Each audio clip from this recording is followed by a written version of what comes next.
Hernandez and Mike Gaffney. Please enjoy the show.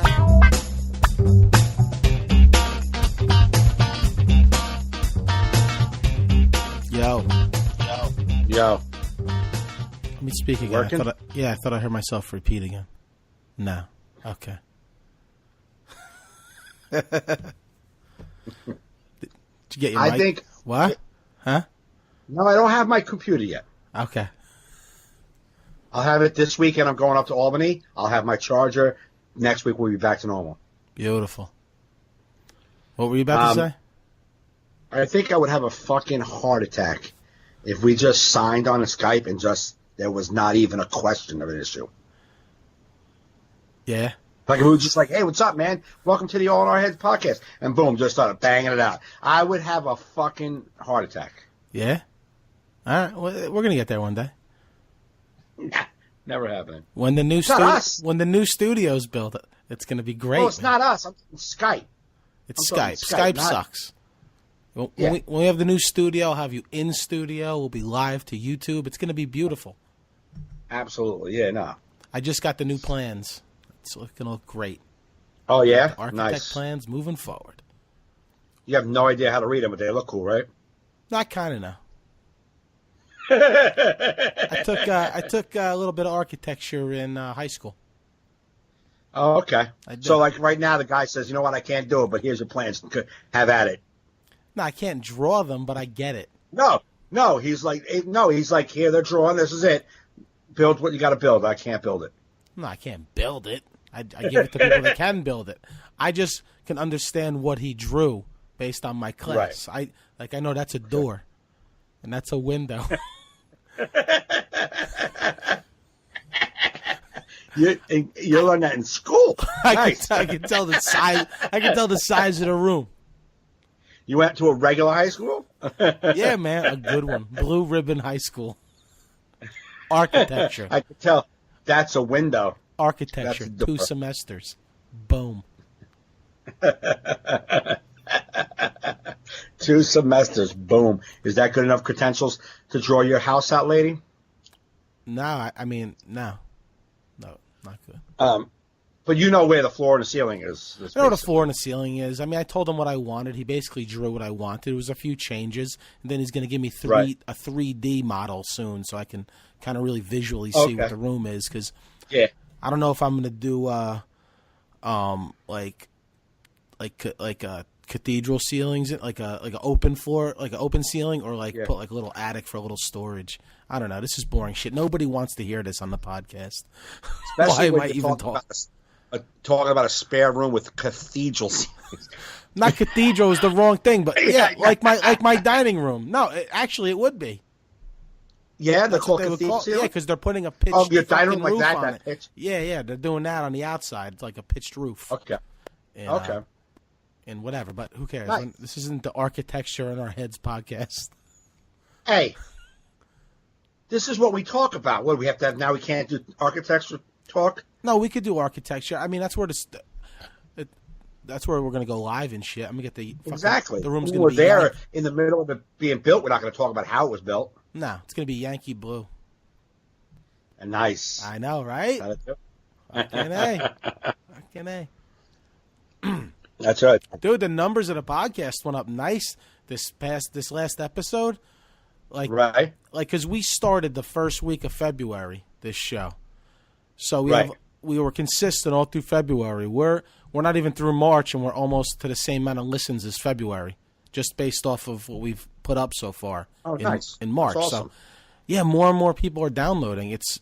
I've been promoting it at the shows, and at least a handful of people or less come up to me and say, wait, what is it? Like, if they don't know, they're like, what is it? And I'm like, oh, follow me on Facebook. I post the link, or go to my website and you can listen. And I can definitely see, there's numbers after those days. Like 3 or 4 more listens, like the day after I do it, you know? That's good shit. Oh. Good, man. And I should, I got some listener questions. I don't know if you got any. We can I didn't get any in like mine. We can go to that later. No. But there was on our Libsyn page, like our web page that has like on Libsyn, you can leave comments. Okay. I didn't know. So some Oh, woman, really? yeah. Some woman named Carol Ann, a listener, on episode 6 says, "I can hear you loud and clear. You two are hysterical sitting around talking." So that was her comment. Nice. So it's nice. that's nice. We like that shit, Carol Ann. Keep that shit Absolutely. Keep that shit coming. 'Cause that makes us feel like at least we're not talking to just each other. coming. I mean, at least we always know we're talking to Carol Ann. To somebody. Somebody. Right? Yeah. Somebody listen. Somebody. But we'll get Hold on a to listener questions later on in the show. Okay. You just keep doing what you're doing. I'm doing. Wow, what are you doing? I'm hear just trying to turn my volume up for some reason. It just seems like low, but Okay. that's fine. No, I hear myself every time I talk. Yeah, well, I hear myself when I talk too. No, I mean through your fucking microphone, dumb face. You do still? Let me try now. No, not anymore. No? Nope. It might be just echoing back here. Yeah. All right. Well, I don't hear it right now. Just that it would come up occasionally. So Okay. Well, we're good. So that's that. We've had a big week. You had some big shit going on this week, didn't you? Didn't you have like a big audition? Oh, I had last Wednesday I had Just for Laughs at Stand Up New York. Now, how did you get that? Like, did it just come to your manager, or did you email them? Yeah, he's been for a couple of years now. It's comes across him like you want to. I get it. I mean, every time it comes around, I guess they've asked me to do it, so it's not like, just the first year I worked out. The one year I bailed, and then they gave me a call back, and I just happened to be away out of town. I couldn't do the call back, but this year I went. Yeah. But yeah, I don't know if they're doing unmanaged people. Like they were doing unmanaged auditions last year, but somebody said they're not doing that at all this year. Oh, yeah, because Just for Laughs used to have unrepped new faces and rep new faces. Right. So they just did rep this year. I don't know if they're doing that at all. Okay. There's I don't know anything about the, people who are really in comedy seem to know everything going on in that world. I have no idea. Yeah. People look from the outside. Yes, I'm a working comic, and I'm out every night and I'm working. But as far as the business part of the game goes, I have no idea what's happening, and I am really not happy with that. Right. I don't know anybody's name. I don't know any affiliations. I don't know any of that. Yeah, man. And I'm kind of not happy with that. But whoever recently just took over Just for Laughs, the new head of Just for Laughs, whatever, he maybe mixing things up. I think they're doing different types of showcases up there, not just new. They're going to do different kinds of gal, like they used to do years ago, like the Italian guys and shows like that. You know what I mean? Yeah. Anybody who had a vowel at the end of their name would do that showcase. Okay. You know what I mean?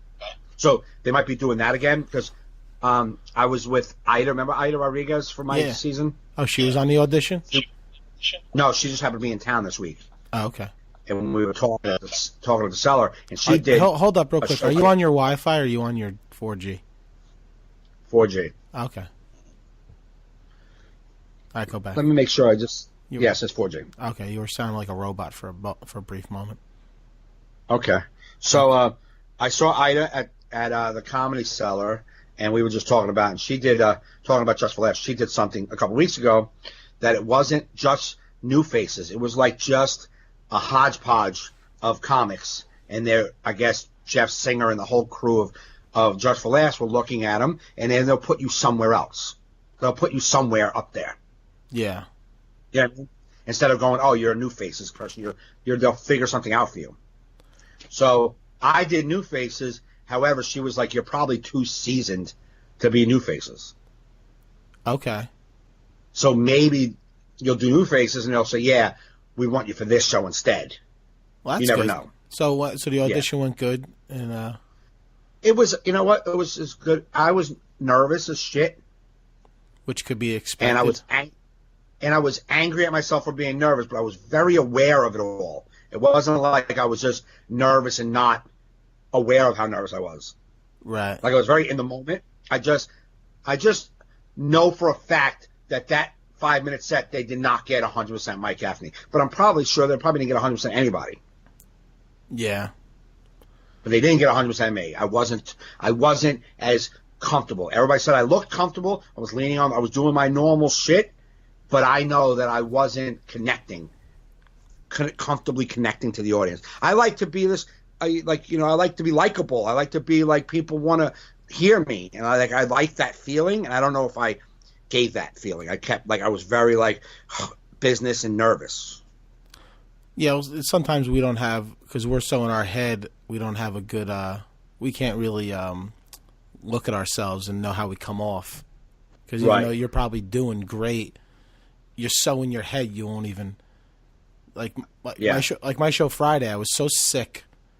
And that's all I could think about while I'm up there. I'm getting laughs, but I just didn't feel like I was doing well. Right. People after said that they loved it, blah, blah, blah. But I was like, I felt like I was inside like a puppet of myself, like making myself do jokes while I'm like sick. Yes. You know? Yeah. Like, same exact feeling.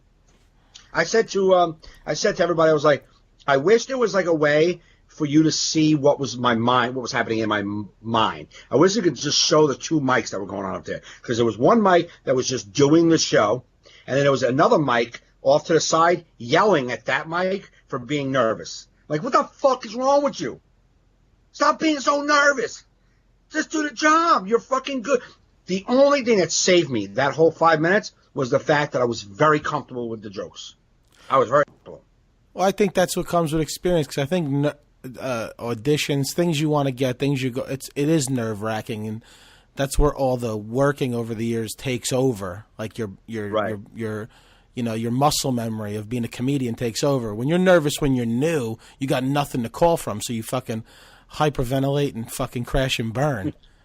But like, we've been through so many, we've done these jokes so many times. It's like even when we're not up to our tops mentally, we can pull it off. Right. And I guess that's what happens. I think that's my man Tom couldn't come. He had another engagement, but he sent his partner Barbara. That was the first time I met her, and so she didn't know me at all. She's heard me and she's heard my act on the CD, but never doesn't know me.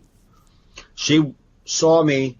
She sat dead center stage, like to the back wall. It was just nice to see her smile, because it was probably like, if there was 80 people in the room, it was probably 20 industry and maybe 30 industry and 50 people. So the 30 industry people, industry? Maybe 30 people from the industry and 50 people from the... Oh, wow. Like everybody, their agents and their managers are there. That's a weird mix. That's a lot. Yeah, so you're getting... I mean, that's maybe the numbers are off. Maybe it's 15 fucking industry and 40 regular people. But whatever it is, there were a big enough portion of industry to make it like no big laughs are coming from the right side of the room. Because they're like all together, right? They're industry. They've heard it all. Yeah. What are you doing? Like nothing. And they don't want to laugh when their client just was up and, they're like holding it in. You know what I mean? Like, of course. Well, it was a lot of like young alt comics and stuff. Like, yeah, a lot of young. Like, I knew Joe Larson. You know Joe Larson? I've heard the name, but I couldn't pick him up. Sean Patton hosted, which he was just hosting. Yeah. Joe Larson was the first comic up. Then there was this girl, I didn't know her. Then me. And then after me was, I can't think of his name. I knew him.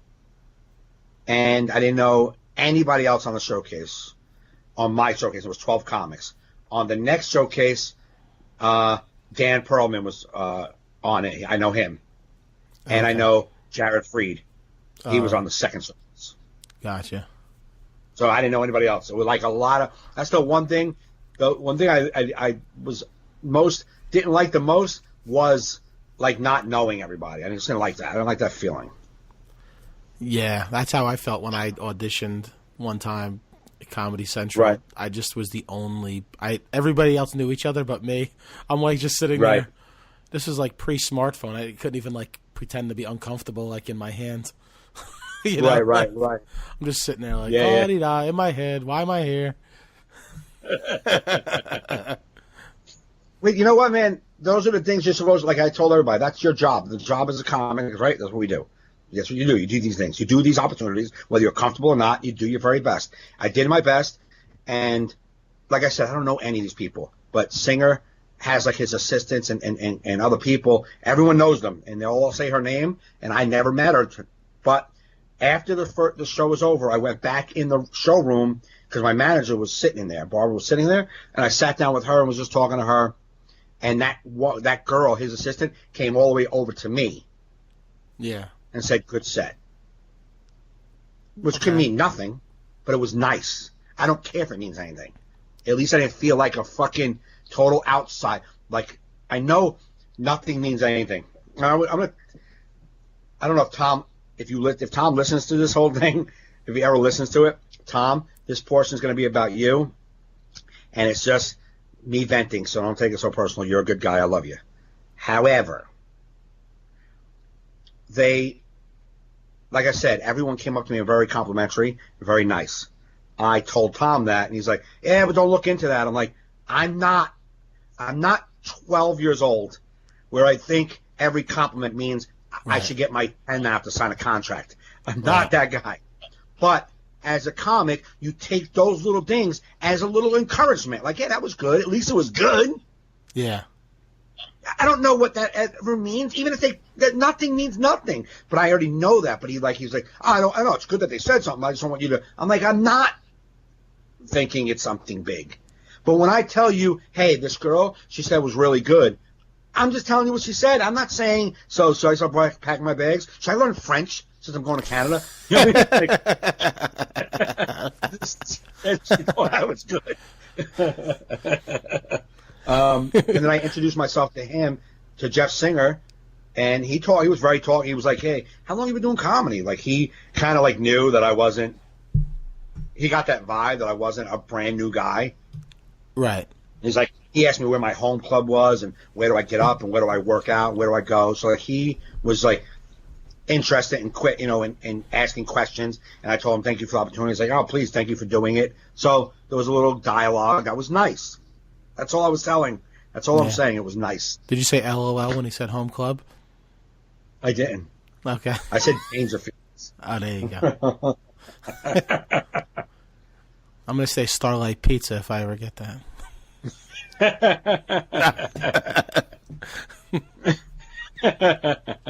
They might not know where that is, Joe. Very few do, Mike. They don't even do comedy no more. I know. I heard somebody. You can just say, you know what? No. A lot of industry. We're not really on the industry radar here at the pizzeria. Yeah. I mean, that's where I work out, pizzeria, but you know, where I get paid is, I do pizzerias, coffee shops, bakeries. Yeah, Oak Barrel pubs and shit. You know, the diner.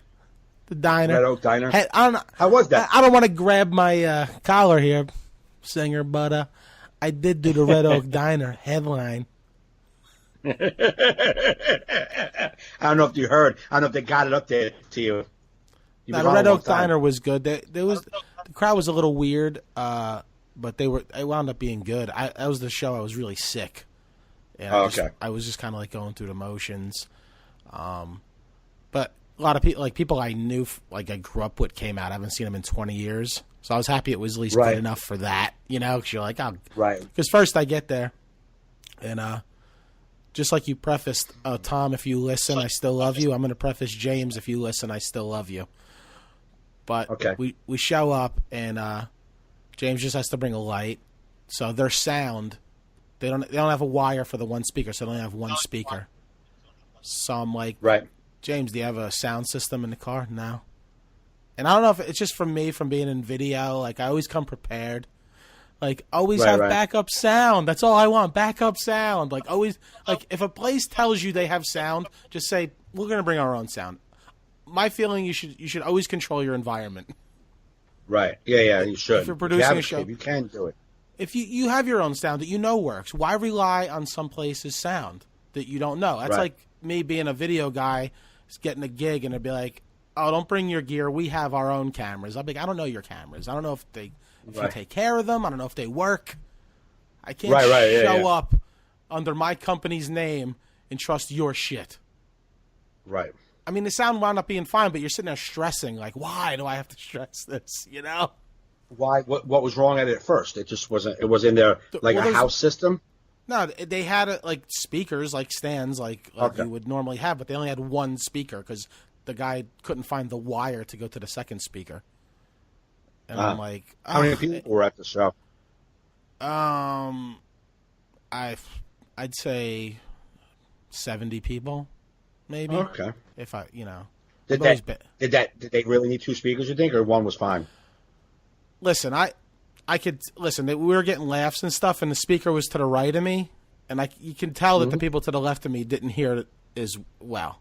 I mean, you can hear it because I'm right next to the speaker, and the comics were all sitting to the side of the speaker. But I can tell on that left side of the room. You can just tell by reaction, by following along. That I could tell. Now, it was fine. It wound up working fine. But it's like, I don't know. That's just me, man. Like we all say all the time. Comedy show's the easiest thing to set up. It's fucking two speakers, a microphone, a fucking light. We're not like rigging fucking goddamn fucking musicals in a theater. We don't need special effects, smoke machines. It's a fucking speaker. But my thing, when you bring backup, my thing is like if the one speaker went out, now we have no speakers. Right. Like that's why you always bring extra shit. Yeah, you know? You bring extra light bulbs. You bring you may not need you have it. Like we don't have it. If it's your business, you should have it. That's my thing. You know what I mean? Right. That's like me showing up to a video shoot, be like, "Oh, bro, this SD card, I can't record on it. It's corrupt." They're like, "Oh, why don't you bust out another one?" Oh, I didn't bring two. I was hoping I could only get this. Yeah, but on the other hand, we book those NA shows, and we don't have equipment. We tell them to have it. Right, that's in our contract. That's their responsibility to have sound. Right. You know what I mean? That's their gig. Yeah. You know what I mean? Yeah. That's I hear you. That's up to them. I'm just saying. That's just for me. Maybe, yeah. I know. I get you. If people don't want to have backup stuff, that's fine. If you don't agree with me, that's fine. Actually, I do have a backup speaker in my truck. I mean, in my car. Yeah, I know. Right. It's not going to be good for a ballroom, but it'll be good for a desperation Hail Mary if there's absolutely no sound. Right. I don't know. Am I wrong? Am I wrong to think that? I don't think so. Are you asking me? Because I've been with you the whole time. No, I'm asking you. Do you think I'm wrong to think that? No, you could play this tape back. I haven't disagreed with with you yet, Joe. No, man. What's your take on that? On something like that? No, I don't know. Yes, I believe if you have a business, and my business is, Mike Gaffney's comedy shows, and I want to bring this show everywhere, and I want to have a backdrop that says my name on it, and I want all this shit, then I should have the equipment to do it. And if a person says, we'll have it, I'm like, yeah, you know what? I've seen too many systems shit the bed. I can't take that risk. I mean, this as a performer, I've been on too many shows where the fucking mic goes out, speaker doesn't work, they're plugged into the fucking house speakers, and it just isn't great. I've too many shows. Right. So I would think that if I'm trying to book shows and just that's all I'm doing, I'm not a comic, I'm just trying to book comedy shows, I'm going to have two great speakers, some awesome mics, and I'm going to show it with my system all the time. And if I was like, no, we have a good system. It's pretty decent. We used it for bingo last month. Cool. Leave that shit in the closet. I'm going to bring my system. Right. Your system will be our backup system. Yes. That's what I would say. Your system is our backup system, but I know my system works. Mm-hmm. And I'm not saying the show went fine and the sound was good. It's just this level of anxiety. It's like 10 minutes to showtime, and they're like, yeah, I don't know if where's the sound? Yeah, I don't know, the speaker's not working. What? It's anxiety. I already don't have a voice. I need a speaker. Right. Like I'm sitting there. Did you have a show Saturday too, or no? Yeah, I did a firehouse in New Egypt. My voice was totally shot. I tried not speaking all day, drinking tea, barely worked. It was a great show. Right. Because the sound was very loud. And even though I was like, I felt like I was like going through puberty again. My voice was squeaking. And who were you with at the New Weasel show? We talked about it, didn't we? Doug Karff was the headline. I just opened for him. Yeah. I'm upstairs. They let us go upstairs, like in their pool area. They have like a pool table up there, like the green room. There's this whole wall of trophies. So I took a picture next to it, and I said, "All the trophies." I posted on Facebook, but all the trophies I earned performing at firehouses. Yeah, there's just like this wall of trophies behind me. Was it a good show though? It was a very good show. They want me to come back next year to headline, even though I had no voice. Very, awesome. It was good, man. It was, they're just like chill people. And they said they said this show this year, like nobody that was in the crowd this year, except for the few firefighters, were even there at the show last year. It's a whole new group of people. Oh, really? Because just like people from the area supporting the fire department. Right. But does that stress you out if somebody's like, all right, you did a half hour this time. We want you back in 11 months to do an hour. Does that stress you out that they're going to get a half hour of stuff they've already heard? No, not anymore. Because I feel like I didn't do a lot of stuff that I do. I did 25 minutes. I know I'll at least have 15 minutes new in a year. Mm-hmm. If I better have more than that. No, but but like I feel like that I'll have enough new and enough they didn't heard that even the stuff they did hear, they'll just be happy to. I know I lost myself in that speech. Slow down, Joe. They have enough they didn't heard that they didn't heard that they didn't heard that it would do. You know what I'm trying to say. I'll have enough new and enough they didn't hear that even the stuff they did hear, they'll accept it because, I remember hearing that it was good. Yeah. And it's literally a year later, and they were hammered on box wine. So. Oh, classy. They may not remember. Yeah. No, you're right. You did 30 minutes? 25. 25. And you have another 50 minutes in the bag that they probably haven't heard, right? 40 minutes at least that you didn't do. No, it's weird. I have a lot of jokes like in books and like documented that I've told, but I feel like I can never remember more than 50 minutes, even though I have more than 50 minutes. I'm like, right. Like what was it? But think about that. Think about that growth. I just want to say this because if you listen back to the fucking Now What podcast fucking 2 years ago. You'll hear you say, I feel like I can only remember 20 minutes at a clip. Yeah. Like at any given time, I feel like I only have 20 minutes. So this time you said, at any time I feel like I only have 50 minutes, it's a pretty big jump. Yeah. To feel like you only have 50. I know people out there who they have 10 and think they only have 5. You know what I'm saying?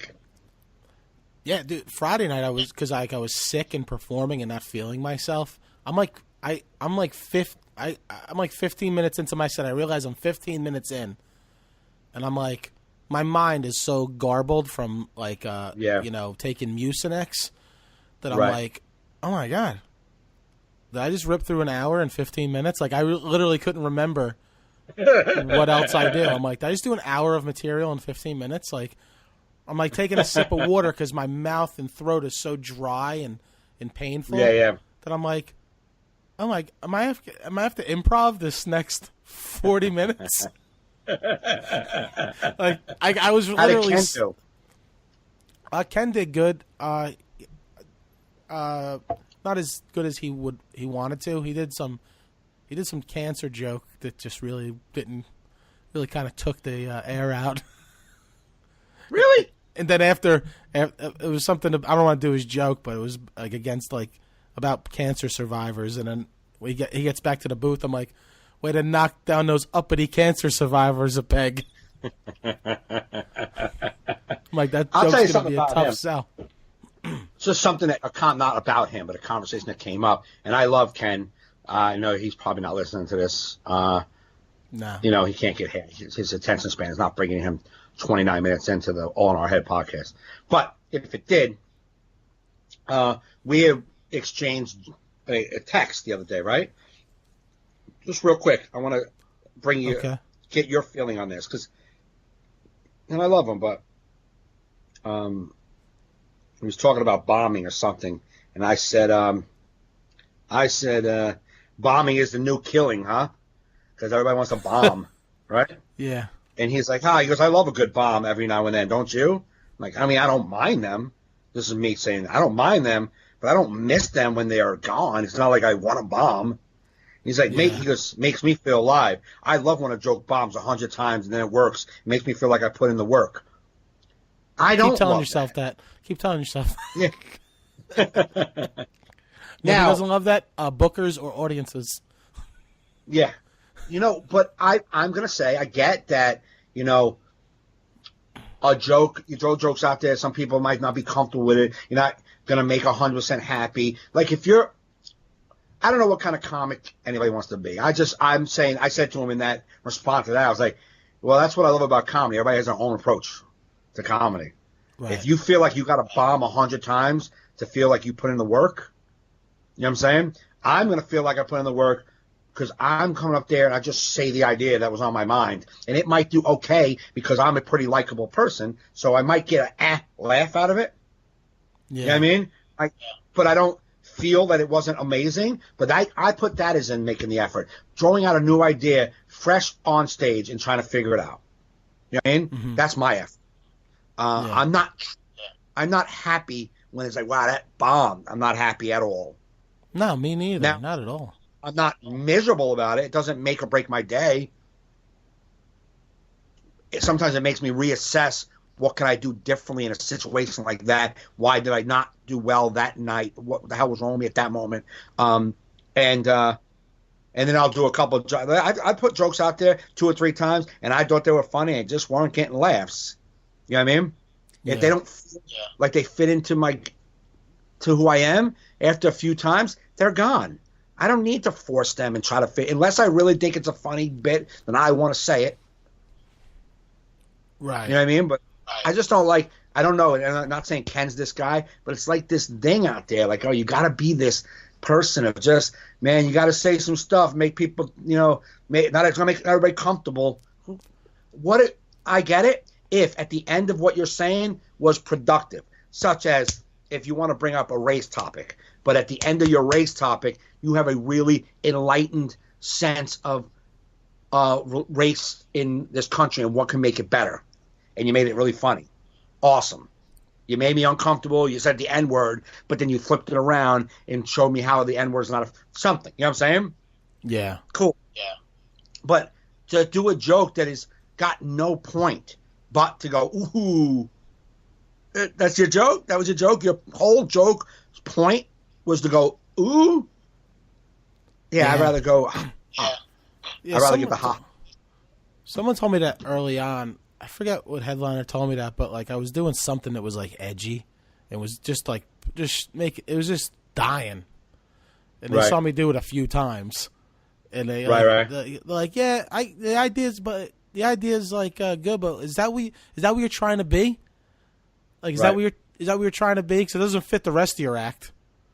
Like right. Like are you like? And I was like, yeah, it's like what am I trying to do with that? It made me think about that. I'm like, what point? Like, is it a battle I need to fight?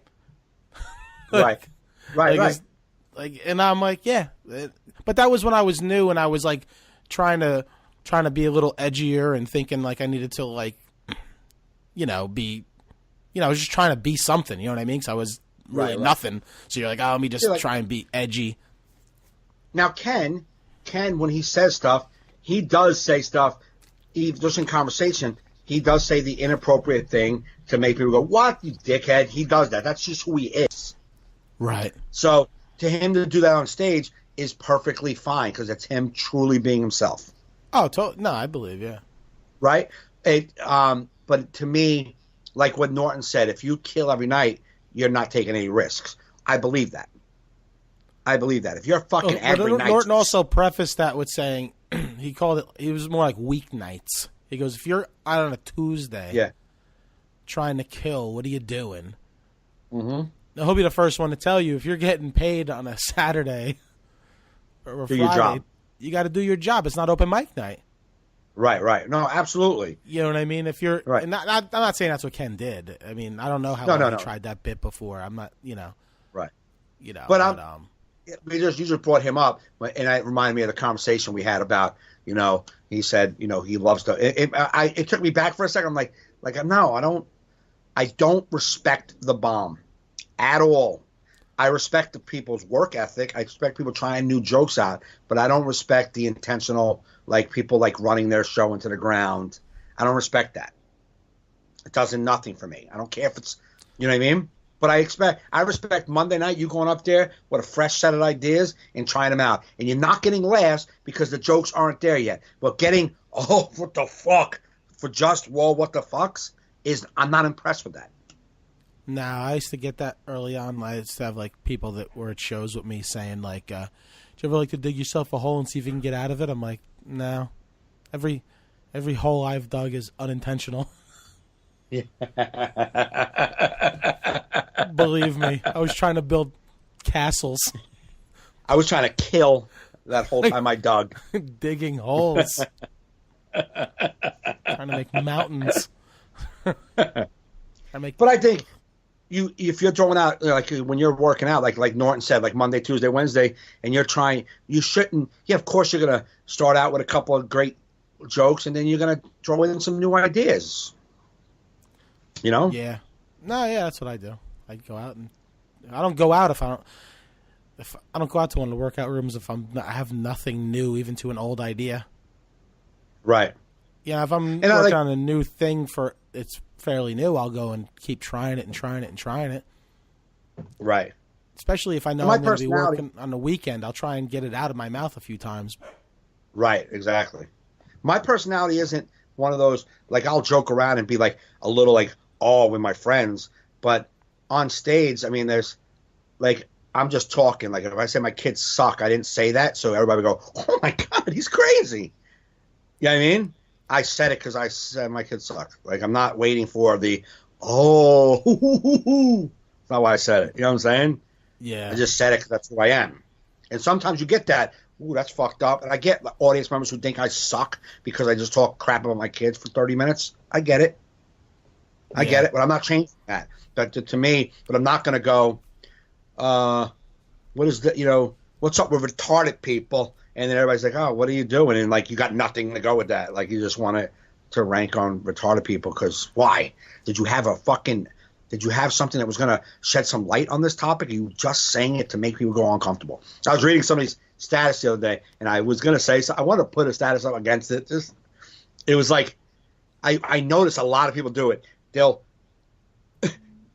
use they'll be hateful words, and they just keep adding harsher words, like waiting, like making it, like, you know what I mean? Like I hope that douche twat cunt rag gets shot in the face with a fucking bazooka and a motherfucks from, like, it's like just so you're going way over the top to make everybody go, oh, you're fucking nuts, bro. He's a dangerous comic. He's dangerous. Yeah. Gotta say. Like, ugh. I'm waiting to see what he comes up with next. This guy's crazy. Uses long curse words, puts them together. Yeah. Ugh. Yeah, you know what? Or they try to be creative with their, like, you know what? I hope this douche nozzle flips his truck and lands on a cone up his cut. Like it's like they're trying to be just creative to say, to say something like so harsh where dumb retards are like, yeah, man, I hate that guy too. He's fuck like, just, you're not funny. You've tried 9 words to make your gay, stupid joke funny. Yeah. 9 curse words and 9 descriptive ways of shoving something in somebody's ass. I don't know. It's like, you're just doing that for someone to go,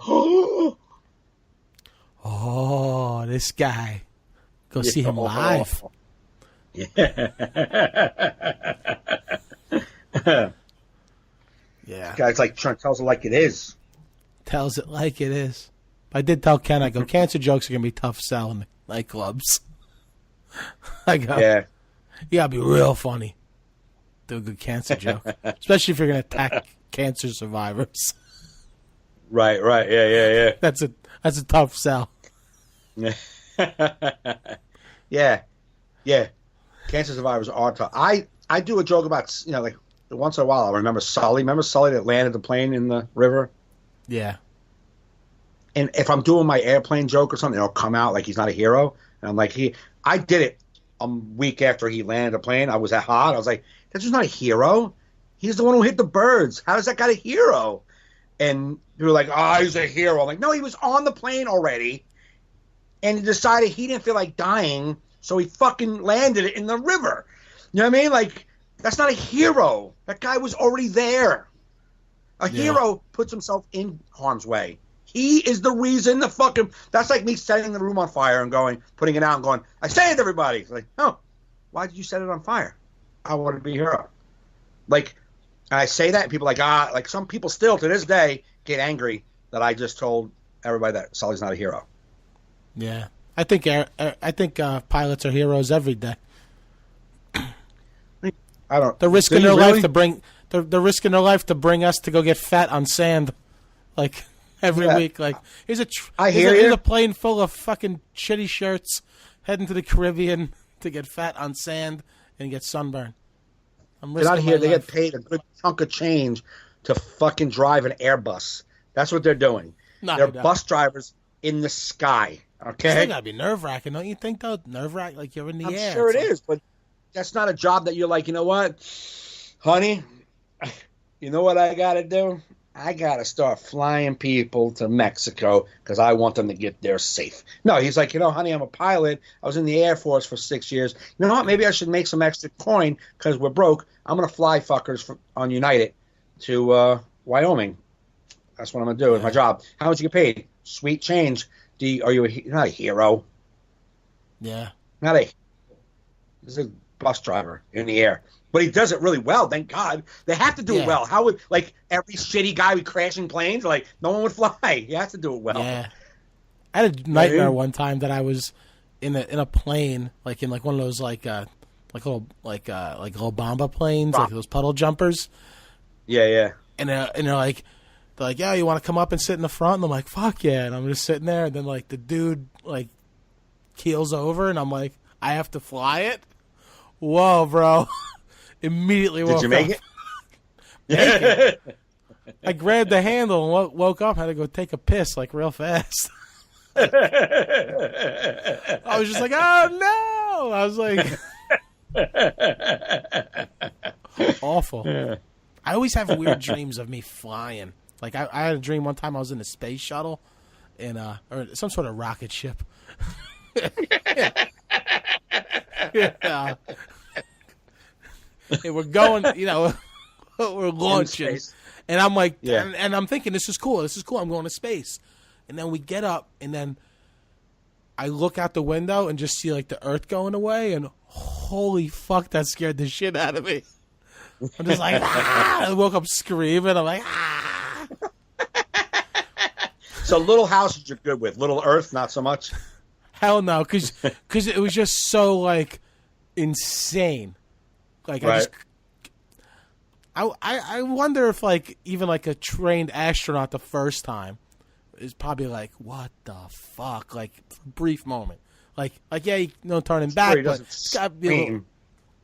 No, it probably doesn't scream like me, but the thoughts got to be that's it was fucked up looking. You know what I mean? I know it was only a dream, but it was very vivid. But you had a vivid dream of the Earth getting smaller based on some video you saw because you don't have personal experience to reflect on as you're Apollo dreaming. 13 or something. Probably Apollo 13. Yeah.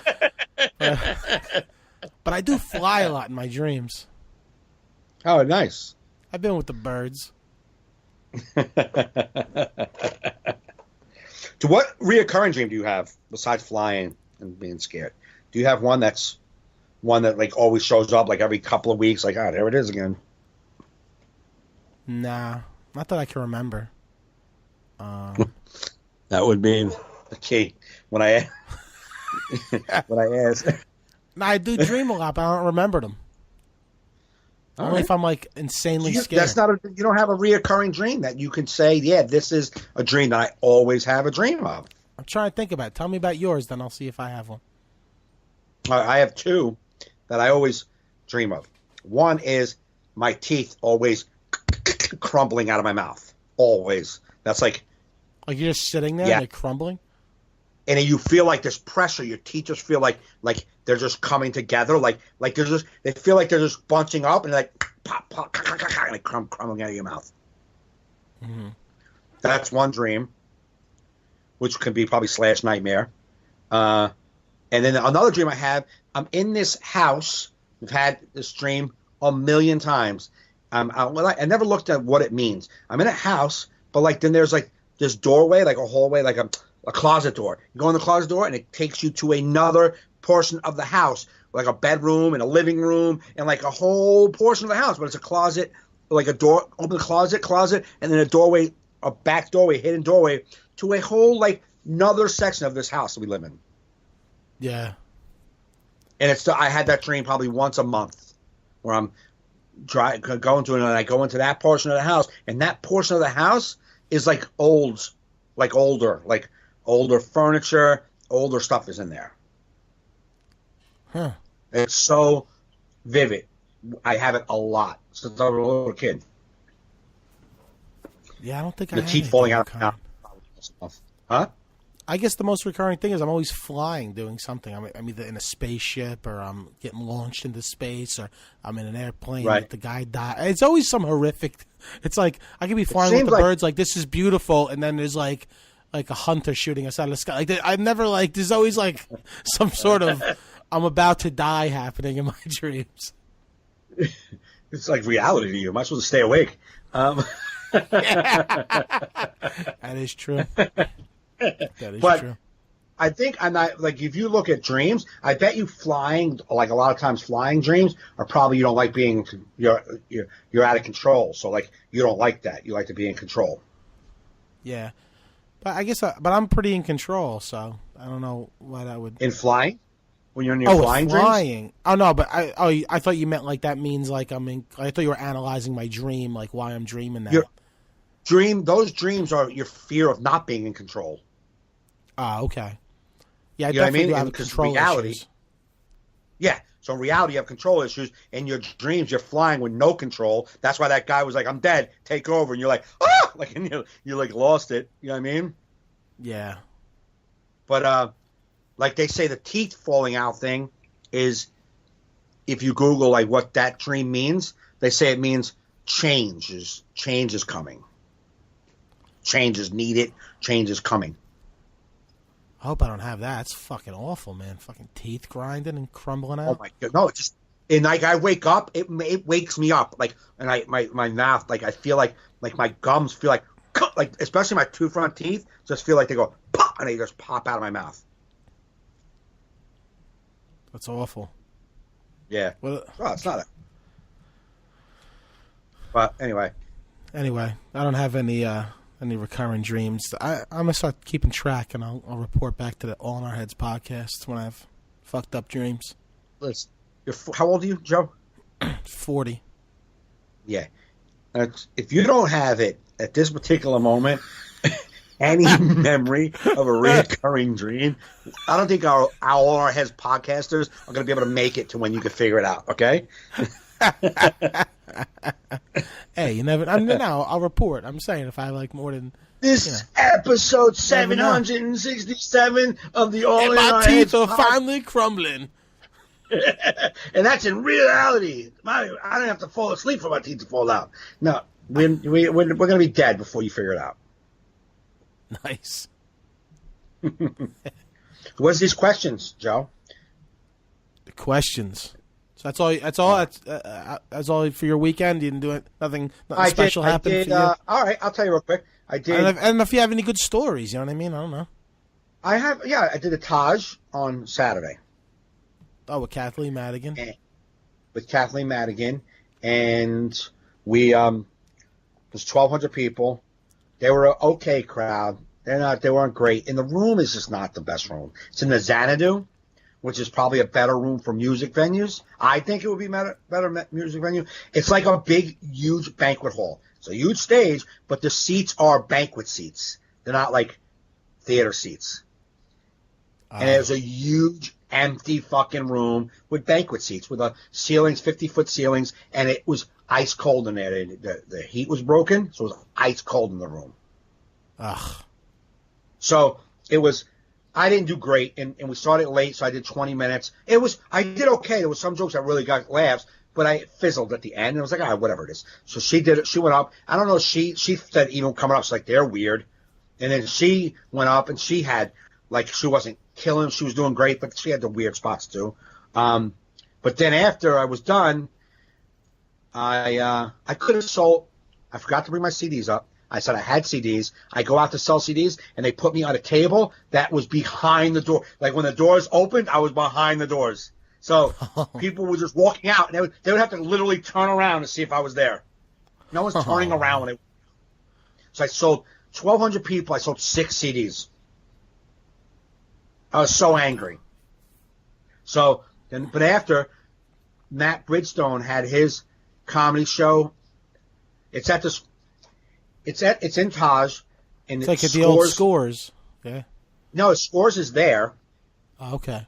But you go into the entrance of Scores, but you don't go into Scores. There's like, when you get into this little entrance where you pay, it splits up into 3. The right is the strip club.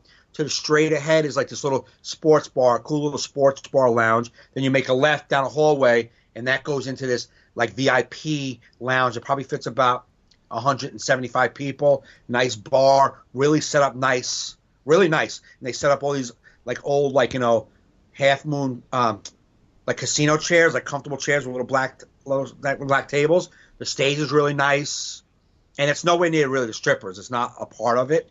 Actually, the outside door has the blue velvet or some blue something or other. So it's nothing to do with Scores per se. But I went there and the show was over, but then we just hung out, went into the strip club for a little bit. I don't like being in strip clubs because all the women they all just hound you.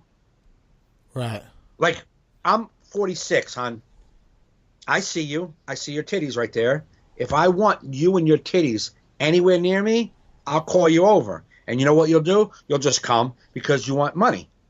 If that doesn't happen, stay the fuck away from me. I'm not even looking in the fucking titty direction. Why would you think I'm interested in you? So as soon as I walked in, I didn't even get to the bar. I swear to God, I took 8 steps into the strip club, and they were like, hey. I'm like, no. I just went like, no. She's like, oh, no. Nothing you're going to say to me I want to hear. Go away from me.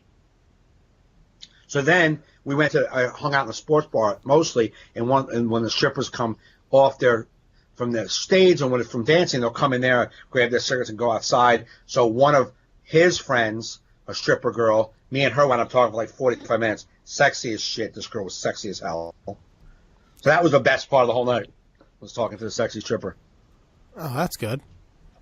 Yeah. So I'm at the Borgata for a week in May. I'll probably go over there on a Saturday night and hang out. Yeah. Good shit. So that's it. That was my weekend, bro. It. That was your weekend? That's a good story, though. Yeah. I don't get laid, so if that's what people are looking for right there, I don't get laid. You could if you wanted to. You're lazy. Well, that girl right there, to be honest with you, I don't know. We talked. I'm not that guy that just because a girl talks to you for 45 minutes, oh, yeah, she wants me. Like, I'm not that. Bridgestone knows her. He's like, yo, bro, you should hit that, man. You should talk to her more. She doesn't talk to guys. Like, she was just talking. Believe me, I'm a smart man. I can read women. We were just in a really good conversation. He was like, yo, you're talking to my friend for a while. It's like, I could talk to him all day. Because she was just a good conversationalist. She was a good girl, too. Like a sweet girl, like a cool girl. But after we left, I went back. I wasn't in the strip club area. But I was like, you know what? We talked for 45 minutes. I'm going to get a lap dance from her, which I don't do anymore. But I was going to do that because we were talking about sex, me and this girl. We were talking about just personal shit. So I was hoping maybe if I got a little lap dance, I could say, hey, if you're out of work and you don't want to go home, I'll be in my room 492, 16. You know what I mean? Drop a little hint. Yeah. She comes up. Awesome. She doesn't. I rub one off, go to sleep anyhow because that was the plan. So, you know what I mean? No, we don't know what you mean. What do you mean, Mike? So when I walked in, she was with like 3 or 4 like guys, and like her and another girl were like dancing for these guys. And I was like, I'm not standing around here waiting for this. So I just went up. Yeah. I'm standing in a strip club. All the other strippers are looking at me like, "Oh, you want?" Like, no, I don't want you. Come on, can you get away from me? You fucking Russian pain in the ass. Yeah, my buddy, Russian broads. Yeah. Russian strippers suck. They have no personality. They have no sense of jokes, no sense of humor, nothing. They got nothing. It's just, you want to dance? No, I don't want to dance. But you look very cute. Thank you. We dance now? Like, listen, you just want, here's $50. Can you go away and never come back to me again? I don't like them. I don't like strip clubs either. It's not my thing. I don't know. No. They were when I was like in my 20s. That's what I said to her. I'm like, actually, when I was younger, I would go to strip clubs because you would talk to the girls. I would party with the girls, and I would get laid. I would, because the girls we were partying together. You know what I mean? And then I stopped that. And then when I was 30, I broke up with my ex. When I broke up with my kid's mom at 29, 30 years old, I was like really depressed. And for like 6 months, I knew that I had absolutely nothing to offer a girl on a date. Like, I had nothing. I quit my job. I was like sleeping all day with the covers over my head. I was this miserable mess. So I had nothing to offer a woman. But I wanted to smell a woman, to touch, to talk. So I knew at a strip club, they don't want nothing from me but money. So it worked out. I was on unemployment. I take my money. I give them $100. She danced for me for an hour, and then like talk, and then I went home. That's all I needed.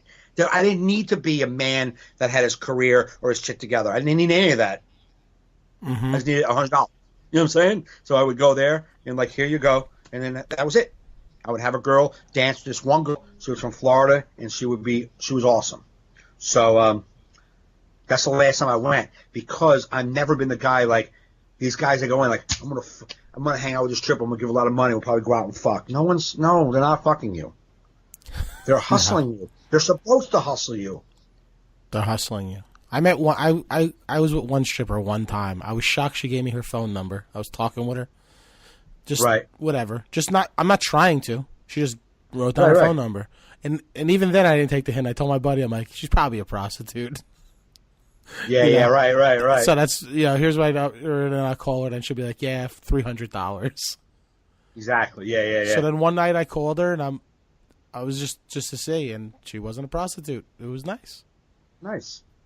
And nice. Very intimidating for me. She was quite gorgeous, and it was one of those, like, you have like this gorgeous person, you're like, I don't understand why you're here still.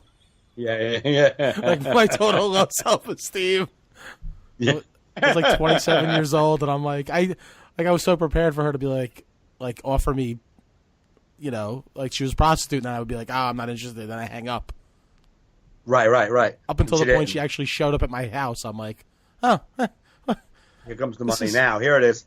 Here it is. I'm just waiting every step of the way. That it was like, even when it was over, I'm like, well, I can't believe you're here. This is nice. This is very nice. This is totally. I have no game. I can put my checkbook away. Yeah, I wouldn't. Yeah. I had no cash. I was hoping that wasn't coming. I'm like, I wasn't. Yeah. You said no. When I was in Vegas, there was this girl. When I first got to Vegas, the first day of checking in, there was this woman. She had a little accent, probably Russian or Polish, but blonde, probably like maybe 40. Great body. What a fucking body. She had a bikini on, and she would just walk around with this like see-through thing through the lobby, out to the pool, through the lobby. What a body. She was fucking sexy as shit. So I kept seeing her. So the last day, I'm sitting there waiting to get driven to the airport. But I checked out, and I had like 3 hours to wait. That's what I was waiting. So I was just hanging out in the lobby. She walked by, and I was like, I said, you live here? She's like, yeah, I live upstairs. She goes, I'm a model, dancer, and some other thing. DJ. She's a DJ. I'm like, oh, all right. I said, well, I've seen you all week. She's like, no, I've seen you. She's like, well, if you want to come upstairs, if you're hanging out, come upstairs to the room. And she gave me her room number. Mm-hmm. She gave me her email address. She's like, email me, if you're back around in Vegas and we can hang out. So I emailed her. I'm like, hey, when I'm back, we'll hang out. She's like, what if you've got time? If you got time, come up to the room. And she emailed me her room number and her phone number. Uh-huh. So I was like, nice. So I'm like, wait a minute. So I text her. I'm like, yeah, I got a couple of hours. What do you have in mind? She's like, she texts me. She calls me. She's like, yeah, come up. So I'm like, well, what do you want me to do? She's like, yeah, it's like, I can do dancing for you. And I'm like, go on. And she's like, well, we can do anything you want to. I'm like, and she's like, it's $1,500. Oh. And I was like, you cunt. I knew it. I felt it. I felt the whole giving me your room number. You just met me in the lobby. Chubby fucking white dude in the lobby. Yeah, yeah. Just giving me the hotel room number 2 seconds after me saying, hey, what's up? You know what I'm saying? Yeah. But we talked, and she like works. She's a stripper, but I mean, she's a dancer and a DJ. And she's like, what are you doing here? I'm like, I was a comedian. I worked there. She goes, oh, the comedy club. Oh, nice. So I thought maybe because we all worked here, maybe she was like, oh, so you're somebody, you're not just a guy gambling. That's what at first. You know what I'm saying? Right. I'm like, oh, we just work guys, people who work in Vegas. So then she's like, come up to the room. I'm like, let me see what's up with her. Yeah, the $1,500. I'm like, you know what? $1,500. Awesome. Let me go to the ATM, and I'll be up there in like 20 minutes, 15 minutes. Okay. There comes my car. I jump in the car, and I'm driving, and she texts me, are you coming? I'm like, nah, can't make it. $1,500. What kind of vagina do you think you have? Number one. Number two, I know I don't look like much. I get it. I know I don't look like much, but I've had sex with even better looking than you, hon. You're not $1,500 worth of vagina. And I get you got to make a living, and I don't judge you, knock yourself out, but I'm not the guy going to pay your fucking mortgage. Sorry. Yeah. You'd have to have at least 2 vaginas for me to pay $1,500. Be like, I have 2. I'd be like, I'm paying to see that. Yeah. That's worth $1,500. This is a very rare occasion. Yeah. I was part of a Siamese twin, and then she broke off. I got the vaginas. She died. I got 4 boobs and 2 vaginas. I'd be like, I'll be like upselling. I'd be like, how about $2,000? She'd be like, no, I said 15. Okay, all right, 15.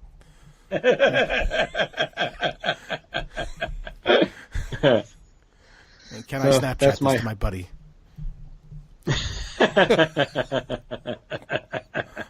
Because no one's gonna believe me. Please let me Snapchat it. It goes away. It goes away. 10 seconds. 10 seconds. I'll pay you extra $40 to make it be part of my story for 24 hours. All right, we are record. Let me go to these listener questions. Somebody just posted on my thing I posted about Greenwich Village tonight. A guy, he's a comic, Dan Guerin. He's from like Albany area. He said, just listen to your podcast with Joe Fernandez. It's really funny and it goes pretty deep. Oh, good. So, nice. Yeah. I wish I could come in with you tonight. I'm going to be out all week, so I'm trying to even though I feel better, I really need this cold to fully go away. Right. But I'll be in the city Wednesday night. I don't know if you're going to be in Wednesday. Are you doing like Gotham Wednesday? I'm doing Gotham Wednesday. James is going to ride in with me. I think Ritu's got a gig at 8, and we're all going to like meet up and grab some food after. Are you going to be in? Well, I will not. I will be in Clifton. Oh yeah, at 8. But what I'll do is say I have a show. Hey, we're co-headlining, right? Got co-headlining on that fucking flyer, lady. If that's true first. With co-headlining, I'm going first. I got a spot in the city. Yeah, do that, man. Come and hang. That'll be cool. So I'll come in. I'll be in probably like 9:30. Yeah, because I got to get my even. I don't know if you can hear it in this podcast, but I still have like shit in my throat. Like my voice is fully back.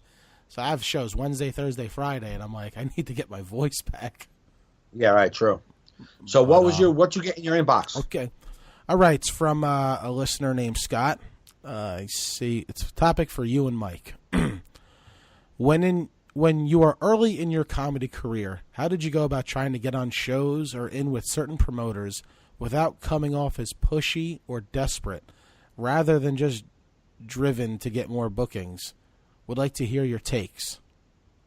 That's his first question. Well, okay. So, at first, you are, unfortunately, desperate because we want stage time and we want decent stage time so we can, not have to always be battling. So it's always you're always going to feel, I always felt, me personally, I always felt like I didn't want to come off like I was like needy and being annoying. But I feel like if you're funny, word gets around that you're funny. Then if you were ever to say, hey, I know you booked a show. Here's how I used to always do it. Hey, I know you booked a show. I know you probably got a whole list of comics you already use. I was just hoping to work my way into your rotation. What can I do to do that? Can I shoot you an email? Like a video? What do you want me to do? I don't have a problem asking because if you have a stage, I want to be on it. It's like kind of like a no-brainer. You know what I mean? If I walk into Stand Up New York and they're like, hey, what's up? What are you doing here? I want eventually to be on stage. I'm not coming here to stand in the lobby. You know what I'm saying? So everyone knows what you're there for. It's just don't be a dick and don't be annoying. Do your job when you are on stage, and that shit gets around. And then you can humbly ask somebody, hey, how do I get into your room? That's I know you can do it because like you don't want to be seen too soon by a booker and then suck it. You know what I mean? Like I remember me feeling this way, and I remember other comics when I was starting out feeling this way. Like, oh, if only because sometimes you get a taste to be in front of a real crowd. Like your open mic one week will for some reason have some real crowd, and you do great. Yeah. Holy shit!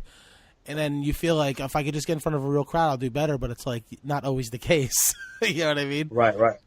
Like you just, I always felt. I mean, I feel like the simple ways is to just hang around more comedy clubs, hang around more comedians, and it like organically happens. If people like what you do, they ask you to be on their shows. And then if you're hanging out, like sometimes I've told people that say, oh, how do I get in the comedy shop? I'm like, come hang out at the comedy shop. They're there like on Saturday nights. You're a comic. If you know the comics, come hang. You know what I mean? You get in, half the time you get it from people just from being cool. And it's like, oh, wait, let me see your tape. You know what I mean? Right. But you're true. You do come off desperate. I don't know. It takes years to get connections. It can come off desperate. I don't think it really does as much as we think it does because we feel desperate. Oh, we feel desperate. Exactly. Yeah, we feel desperate. So we're like, hey, how do I? And you don't know how to do it. I was with a guy the other night, and he's a really nice guy, and I'm another one of those preferences that I'm pretty sure he's not going to get to 1:07 into the podcast. But if he did, I don't know his guy's, can't remember his name, but I was with him. We were at the Comedy Cellar, and Will Sylvans. Now this guy's from L.A. Will Sylvans came by to say what's up, and the guy knows he was like, "What's up, Will?" And Will's like, "Hey, what's up?" So he remembered him, and he's like, and Will's like, "So how you been?" He's like, "I'm good." He's like, "I'm just doing the shows over at Gotham with Michael Yo." Will Smith doesn't know who Michael. He's like, who? He's like, Michael Yo. So that conversation really didn't flow well because Will didn't even know who Michael Yo was. So he's like, yeah, man, I've been in town. He's like, so Will's like, oh, cool, man. He's like, I was just telling somebody about your movie. He's like, oh, thanks, I appreciate you watching. He's like, how long are you in town for? That's all Will says. So how long are you? When are you leaving? Like that? And the guy's like, Sunday. Why? You got some spots for me? Yeah. Dude, Will barely remembered you. Yeah. We're 35 seconds into this conversation, and you're throwing out, why, you got some spots for me? Like, he did it, like, just like that. Why, you got some spots for me? Like, this isn't L.A., man. Will isn't producing a show. Right. Will's on a show. It's produced by the club. You know what I mean? Like, it's a different, but, like, he just threw it out there. And I'm not hating on him, but, like, that's how he just did it. Now, I will show you what happened. As soon as he did it, he said that, Will goes, nah. Let me go. I got to host this show. I'll see it. And walked away and never came near the table again. It was 3 seconds. Hey, you got some spots for me? No, I don't. No, let me go. I got to host the show. And walked away and never came back near the table. Yeah. There's a way about it. I would think that wasn't it. I would never even do that. I have a hard time asking for things. You know what I mean? Like I take the more like organic, just be friendly with people and just be friends with people. Because I get it. early on I didn't get why people wouldn't get me into clubs. You know what I mean? Like it takes so long to get in. It's like I barely get spots. I can't be your manager trying to get you spots. You know what I mean? Like I'm trying to get spots. I remember you were doing Georgine's. And I, stopped doing comedy for a while, and then I came back to doing comedy, and you were working with Georgine's, hosting and maybe featuring, but I think hosting at the time. I've always featured there. Okay, so I said to you, hey, man, how do you get into there? And you said, I remember, I'm barely in there. You know what I mean? Like, I'm barely there. And I was like, I remembered, I was like, it makes sense. He's barely keeping his own calendar up to date. You know what I mean? Like, that's what I tell people, especially in like I'd say, like, don't use my name because I'm right. But here's how I got in. If you use my name, I'll fucking kill you. Just email them, like I did. I emailed them and they gave me an audition. Right. And sometimes I'll even say that, like, say like it's a. Like a friend, like Mark Riccadonna is a friend of ours who's in a lot of places. I would never say, "Hey, Mark, would you recommend me?" I would ask him, "Hey, how do you think I like? Do you know like how they do it?" Right. I would just, do you know what their process is? Give me their process. I'm not asking you to vouch for me. If you offer that, that's fine. If you feel like you want, another way, I've asked guys. I'm like, "Hey, listen, I don't want you to talk for me at all, but I noticed you were there last month. I'm going to shoot this person an email. Is it okay that I say that I'm a friend of yours? That doesn't mean you're vouching for me. Is it all right if I use a name? I've worked with a lot of guys like this guy, and this guy. Is it okay if I do that? Yeah. Yeah, I would only do that if I know the person. Like, exactly. No, yeah. Like, have worked with them. Man, they know my comedy. They, we've had food together. Like. Right. Exactly. Like, I worked with Will Sylvans once. I would never be like, "Hey, Will, can you go here?" He'd be like, "No, we spoke for 10 minutes before you went on stage." Because it also, because I've had this even in my other career, like in video, where I'll recommend somebody, like for like camera work, and they'll be like, "Yeah, that dude's a dick." Like the dude was like a dick, and it shined poorly on me. Right. No, yeah, absolutely. Yeah. Like the person came and did do the camera work, but they were a fucking dick or something. And now, now I can't recommend nobody to these people anymore. Right. You know what I mean? So you always, and it's not, you know what I mean? But it's a tough situation when you're starting out. He has another follow-up question. Did or do you guys find it hard to ramp up the energy at an open mic as a show? I find a lot of times at mics I'm way more stiff and hesitant than at a show. All right. Well, you're going to be able to speak probably more to that. I didn't come up in an open mic circuit. I came up in a barking, real crowd, real audiences, but barking. That's how I came up. That's how I got all my stage time, is bark. Yeah. I did very few open mics and still have done very few open mics. However, what I do notice is, and it might be on the only time guys are performing is on an open mic. If that's the case, I don't know how to tell you to approach things, but I do know that open mics, you shouldn't be performing. You should just be trying to fucking get words from your head to your mouth. Yeah. And I know if you got a real crowd in front of the audience, maybe like the host can give a little energy and say, "Hey man, we're comics working out," and any guys who are working out, they should be able to. I know it's hard. But I've been to open mics where people are coming up there like, woo, doing jazzy hands. You're like, oh, this is an open mic, man. You're supposed to be figuring shit out, not this is your Saturday night on Tuesday afternoon. Yeah, it's weird because, if you're working out stuff, then you don't have to worry about it. Like I remember early on, I feel like I always tried to do my best early. You know what I mean? Right. At open mics. You're trying to do well. You're trying to perform. I was never comfortable. So when I did do well, it was shocking.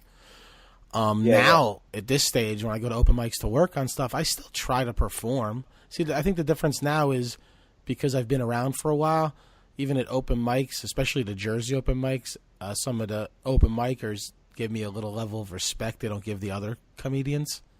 I feel Right. when I'm there, like I feel like they're paying attention to me more.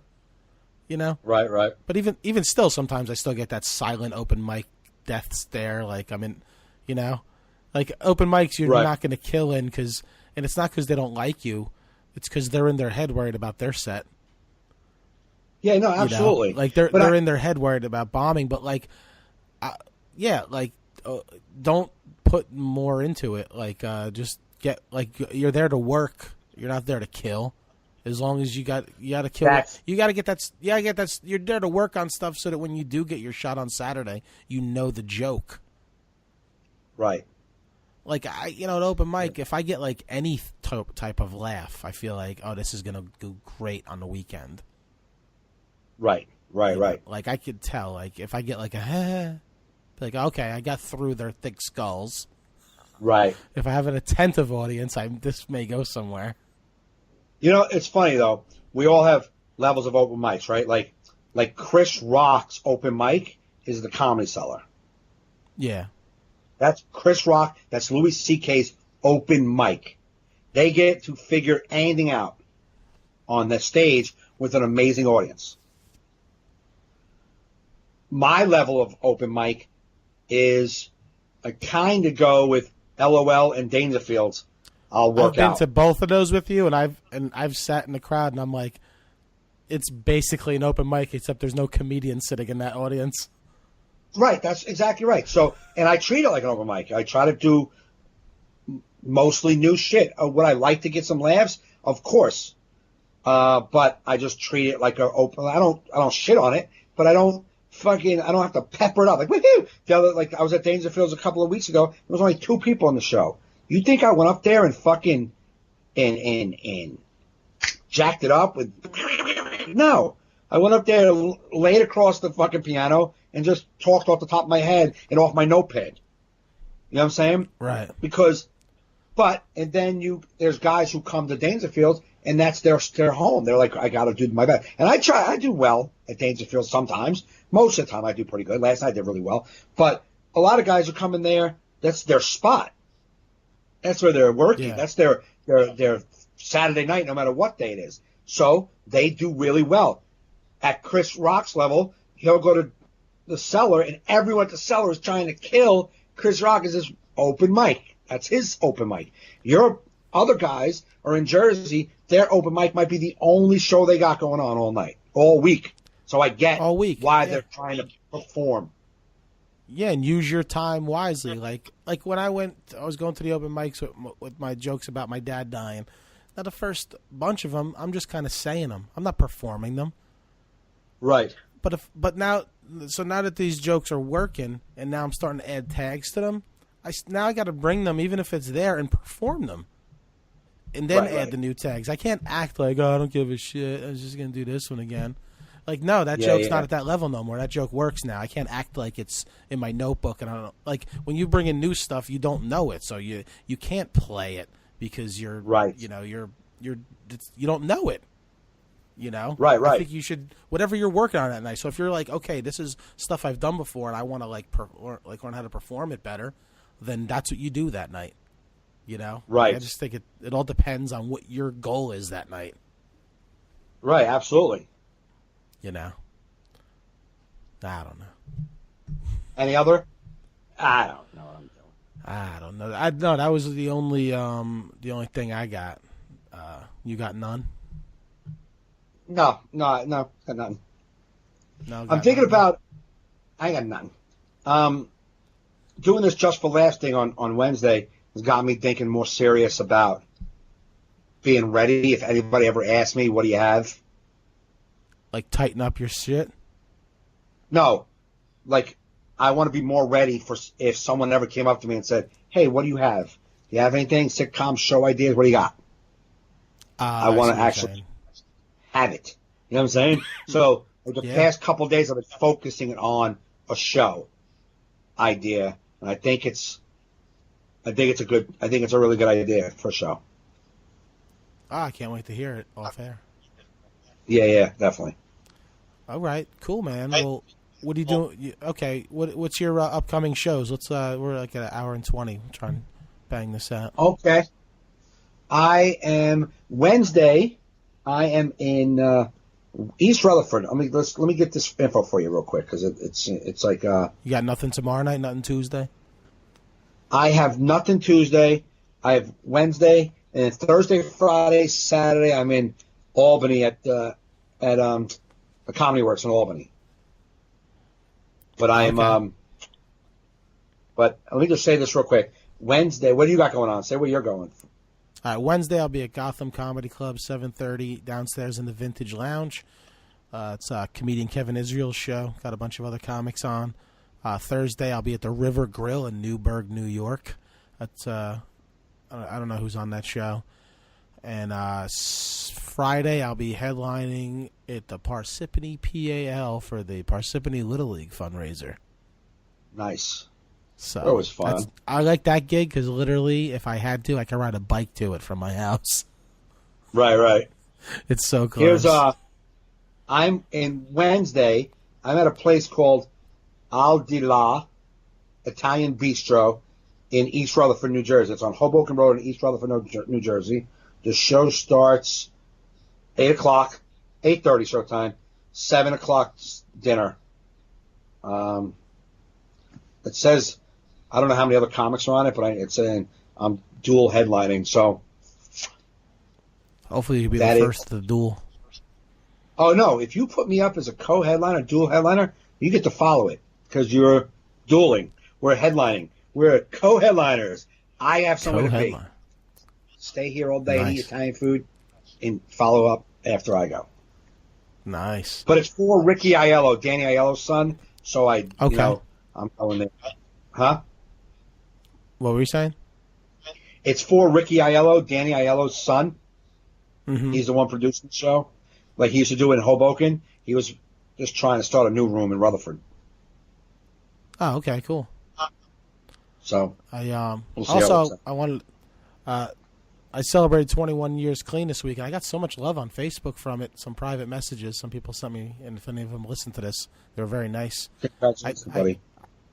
Thanks, man. I realized the Facebook algorithm. I really learned about it on my fan page. Because that post got mad love on the fan page. That fan page never gets no action on like a regular post. Right. But I posted that little story that I wrote, and if you figure like a regular joke, if I post a regular joke that does well on my regular page, I'll get like 50 to 60 likes. Yeah. Right? And that same 50 to 60 likes, that same joke on the fan page will get 3 to 4 likes. Right? I know. 2 views. So I post my story on that I wrote about having 21 years clean on the regular page. It got like almost 500 likes. Fan page like 60. Plus like a bunch of comments of people that don't even follow me. It just saw me because it's like a public thing. Right. Like I was getting messages from people that don't follow me. Like, oh, thanks, because I guess it just got shared around. So I definitely believe that algorithm read like, oh, this is a good thing in life. Like 21 years clean. And then it was like, I'm going to put this in everybody's feed. No, the way it works, especially on fan pages, if it shows up, like a lot of times, like say your stuff fan page just shows up in news feeds and no one stops long enough, no one clicks on it to read it. Like they can tell when someone's reading it versus just scrolling past it. You know what I'm saying? When multiple people start reading it and liking it, it shows up in more places. More people, like so, if you get 10 people if it showed up in 12 spots and 3 people liked it, it now shows up in 20 spots. And if out of those 20, 10 people like it, now it shows up in 50 spots. And out of that 50, 17 more people like it. It just keeps going and growing. Yeah, like you know how like usually it'll say like the reach it got. It'll be like 4 people. Yeah. This one had 1,049 people reached without paying for a boost. Right, exactly. Because it was appealing to people. So if someone looked at it and liked it and sent it to somebody else, like somebody's seen it because I liked it. I have 4,000 friends. So if I like it, my 4,000 friends see my activity and they go, oh, wow, now more people are looking at it. Yeah, see, I get that for the regular page, but the fan page, I don't like. It's just it's always such different numbers for like the same material. I know. You know what I mean? It's like it doesn't, because I have about just as many like followers on that as I have a little bit more on my regular page, but it's like it just it never equates. It was just interesting to watch because of this positive story. It wasn't me like promoting a gig or the podcast. Right. But it was definitely good. I felt so good this year celebrating. It was just something about 21. It was like, what was it? One of our loyal listeners, James, posted, your clean time can now legally drink now. Nice. Or something to that effect. I was like, that was hilarious. He goes, great. you could. He goes, I'll do that shitty comic thing and say you can use that. And I'll be like, nah, I'll give you full credit on the podcast. There you go. But that was fun, James. I literally, a lot of times I'll type LOL and I hadn't, but that one I did. I actually LMAO'd. Whoa. I laughed my ass off, dude. That was serious. That's serious, man. That's, anyway. That's that. So 21 years and boom. Congratulations. That's awesome. Thanks, pal. So, all right, people, you can go to find us. Oh, thanks for the comments, everybody. Please, the downloads are getting more. Tell your friends about it. Teach them how to listen to a podcast. Please, more comments. We like that. Send us your questions. Any topic. If you want us to talk about politics, because you know how smart we are, you can send us political questions. Anything. We like all that shit. So you can find all Mike's dates at MikeGaffneyLive.com. Mine's at JoeFernandez.net. Thanks for listening. You've been listening to All in Our Heads.